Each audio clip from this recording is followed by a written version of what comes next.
وعن ابي هريره رضي الله تعالى عنه قال قال رسول الله صلى الله عليه وسلم سبعة يظلهم الله في ظله يوم لا ظل إلا ظله إمام عادل شاب نشأ في عبادة الله ورجل قلبه معلق في المساجد ورجلان تحابا في الله اجتمع عليه وتفرق عليه ورجل دعته امرأة ذات منصوب جمال فقال إني أخاف الله ورجل تصدق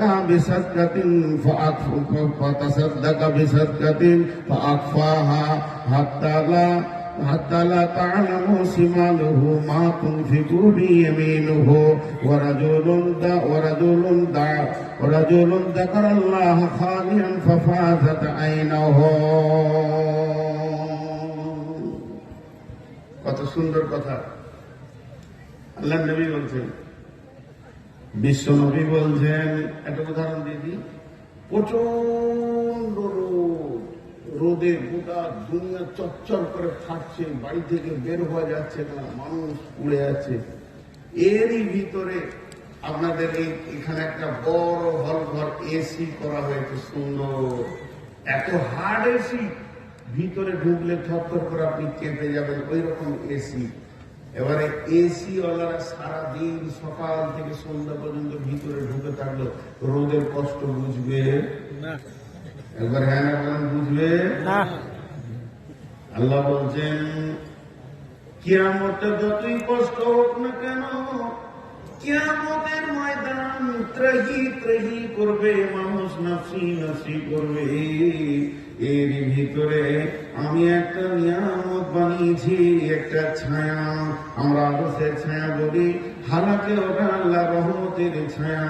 আল্লাহ বলছেন, আমার ওই ছায়ার ভিতরে যে চলে আসবে, গোটা কিয়ামতটা পুড়ে যাক, জ্বলে যাক, আর ঘামে ডুবে যাক, ছায়ার ভিতরে যারা থাকবে তারা কিছুই বুঝতে পারবে না কিয়ামতটা কেমন হলো, কোন ধারে পার হয়ে গেল।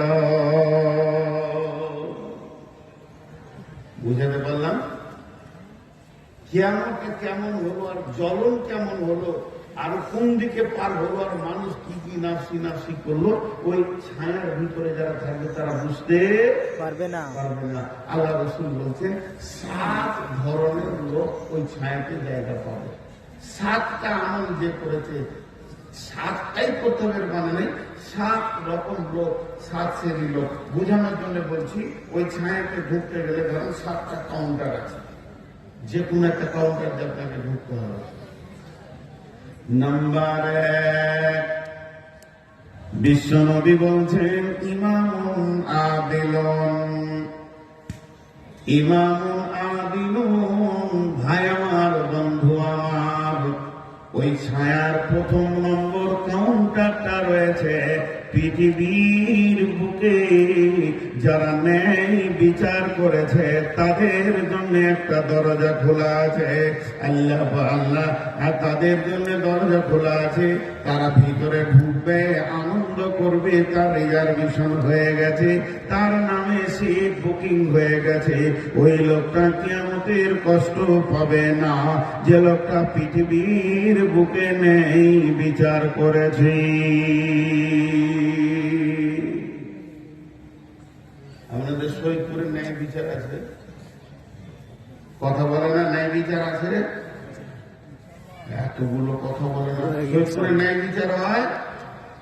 আল্লাহ তাবারাক ওয়া তাআলা বলেন, ওয়াইদা কুনতুম ফাদিলু ওয়ালাউ কানা দা কুরবা, যখন তুমি বিচারে বসবে, সাক্ষী দেবে কিংবা বিচার করবে, যদিও তোমার নিকট আত্মীয় হয়, তোমার পার্টির লোক হয়, তোমার গ্রুপের লোক হয়, তারপরও তুমি যেন ইনসাফের কথা বলবে, বেঈমানি কথা বলবে না, যেন তুমি ফেসে না যাও। মানুষ ভাবে পৃথিবীর বিচারটাই শেষ বিচার, যে না, আল্লাহ যদি পৃথিবীর বিচারটা শেষ বিচার হতো তা আমার আর আল্লাহ কিয়ামতের মাঠে বলবেন ওয়াকুদিয়া বাইনাহুম বিল হাক্কি বাইনাহুম, হে বিশ্ববাসী, তোমরা যারা পৃথিবীতে নেই বিচার পাওনি, শক্তির বলে, টাকার বলে, পার্টির বলে, গোষ্ঠীর বলে, লাঠির বলে, তোমাদের উপরে যাদেরকে অন্যায় করা হয়েছে, এসো আজকে আমি ন্যায় বিচার পাইয়ে দিব। আমি হলাম আরশের মালিক, আমি হলাম দুনিয়ার মালিক, আমি ওয়াকুদিয়া বাইনাহুম বিল হাক্কি ওয়া হুম লা ইউজলামুন। আমি বাদী বিবাদীর মধ্যে বিচার করব, কার সঙ্গে জুলুম করব না। আমি অন্যায় করনেওয়ালা নয়। আজকে তোমাদেরকে হক বিচার বুঝিয়ে দেব। তারপরও বিশ্বনবী বলছেন, উম্মত রে, পৃথিবীর বুকে যদি তুমি ন্যায় বিচার করো, তাহলে আরশের ছায়াতে, রহমতের ছায়াতে তোমার কোটা লেগে গেছে।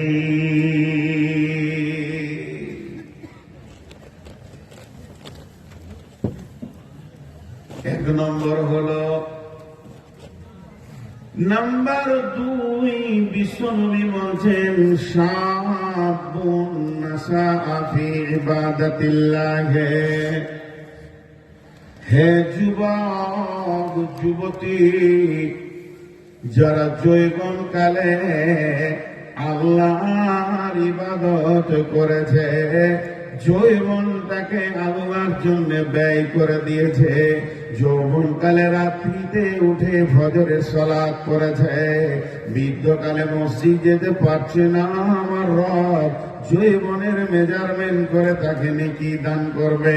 এর জন্য আল্লাহ বলছেন ওয়াশাবুন নাশাআ ফি ইবাদাতিল্লাহ, ওই যুবক যে যৌবন কালে আল্লাহকে ডেকেছে। অতএব বন্ধুরে, ওই যুবতী যে যৌবন কালে ব্যাচেলিয়ার বয়সে আল্লাহর ইবাদত করেছে, তার জন্যে জান্নাতে, তার জন্যে ওই আরশের কোটাতে একটা সিট বুকিং হয়ে গেছে। তুমি রেডি হয়ে যাও, আল্লাহ তোমাকে আনন্দের সুখে কিয়ামত পার করবি। 3 নম্বরে, ওয়ারাজুলুন কালবুহু মুআল্লাকুন ফিল মাসাজিদি, ওই লোক যার অন্তরটা মসজিদে পড়ে আছে, মসজিদকে যে ভালোবাসি, অন্তর যেন মসজিদে ঝোলানো আছে। আমাদের হয় কি, নামাজের কাতারে দাঁড়িয়ে থাকে, দিলটা মার্কেটে চলে যায়, কিন্তু তা নয়। ওই লোকটা মার্কেটে আছে, মাঠে আছে, ঘাটে আছে, কাজে আছে, ব্যস্ত আছে, তারপরও যেন তার হৃদয়টা মসজিদে লেগে আছে। আল্লাহর নবী বলছেন, উম্মত রে, তোমার টেনশন নাই, তোমার জন্য ওই ছায়াতে সিট বুকিং হয়ে গেছে। 4 নম্বরে, ওয়ারাজুলানে তাহাব্বা ফিল্লাহি ইসতামা আলাইহি ওয়া তাফাররাকা আলাইহি, ওই 2 বন্ধু তারা আপসের মধ্যে মহব্বত করে চলাফেরা করে, খাওয়া দাওয়া করে, একে অপরে আনন্দ করে, একে অপরকে বন্ধুত্বের পরিচয় দেয়, ভাই ভাই পরিচয় দেয়। তাদের কারণ কি? তারা আল্লাহর জন্য ভালোবাসে। পার্থিব কোনো স্বার্থ তাদের মধ্যে সুপ্তভাবে লুকানো থাকে না। কিন্তু আবার তারা যেদিন ছাড়াছাড়ি করে, সেদিন আল্লাহর জন্য ছাড়াছাড়ি করে। আল্লাহর নবী বলছেন, ওই 2 জন যারা আল্লাহর জন্য দোস্তি করলো, আবার আল্লাহর জন্য ছাড়াছাড়ি করলো, ওদের জন্য আল্লাহ বলছেন, নবীজি বলছেন, তোমার একটা ওই রহমতের ছায়াতে কোটা লাগানো আছে।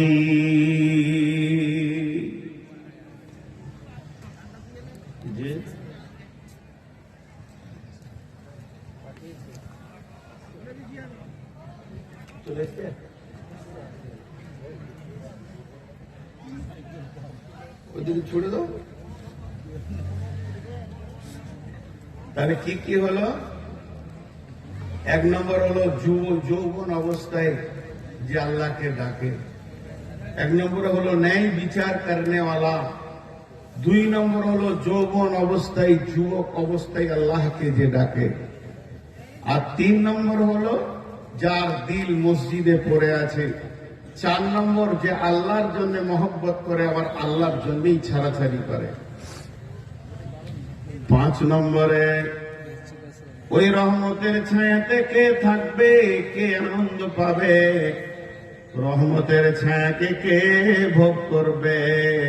আল্লাহর নবী বলছেন যে ডান হাতে দান করবে তার বাঁ হাত জানবে না যে ডান হাত কি দান করেছে, তার বাঁ হাতে খবর থাকবে না।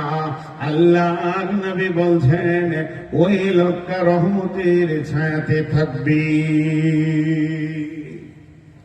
বানি ইসরায়েলদের একটা লোক নিয়ত করল অতি গোপনে দান করব, কিন্তু নবী মুসাকেও জানতে দিব না।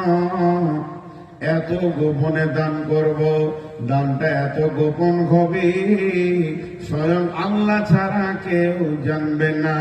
এবার সে সাদকার টাকাটা নিয়ে গোপনে গোপনে দান করে দিয়েছে। আর দিবিতে অন্ধকার রাত্রিতে একটা যুবককে দিয়েছি, তো সেটা এক চোরের হাতে পড়ে গেছি। দ্বিতীয় দিন দান করেছে তো বেশ্যার হাতে পড়েছে, তৃতীয় দিন দান করেছে তো বড়লোক বকিলের হাতে পড়েছে। সে কাঁদছে, আল্লাহ আমার দান কি কবুল হবে না? আল্লাহ বলছেন, গোলাম রে, তোমার 3 দিনের দান কবুল হয়েছে, কিন্তু তোমার দান থেকে আমি 3 জনকে হেদায়েত নিয়েছি। অতএব বন্ধু, আল্লাহর নবী বলছেন যে গোপনে দান করবে, যার দান অন্য কেউ খবর পাবে না। 6 নম্বরে নবী বলছেন রাজুলুন দাআতু ইমরাতুন জাতু মানসুবিন জামালিন ফাকালা ইন্নী আখাফুল্লাহ। কোন সুন্দরী মেয়ে, দেখতে বড় সুন্দর, তার কাছে মালও আছে, যুবককে ডাকছে, যুবক রে আয়, অপকর্মের জন্য ডাকছে। আর সে উত্তরে বলছে, ইন্নী আখাফুল্লাহ, আমি আল্লাহকে ভয় করি রে যুবতী। আমি তোমার কাছে যেছি না তার একটাই কারণ, আল্লাহর ভয় রয়েছে। বিশ্বনবী বলছেন ওই যুবক যুবতী যে আল্লাহর ভয়ে অপকর্ম থেকে নিজেকে রুখে দিল, এর জন্য আরো সে রহমতের ছায়াতে একটা কোটা লেগে গেল। 7 নম্বরে বলছেন ওরা জুলুম যাকারাল্লাহ খালিয়ান ফাফাসাত আইনাহু। ও এলো যে আল্লাহকে ডাকবে গভীর রাত্রিতে, তার চোখ নিয়ে পানি পড়বে। গভীর রাত্রিতে আল্লাহর ভয়ে যে কাঁদে, আল্লাহ তাবারাক ওয়া তাআলা তার জন্য রহমতের একটা ছায়াতে মানে কোটা রেখেছেন, রহমতের ছায়াতে ওই লোকটা বাস করবে।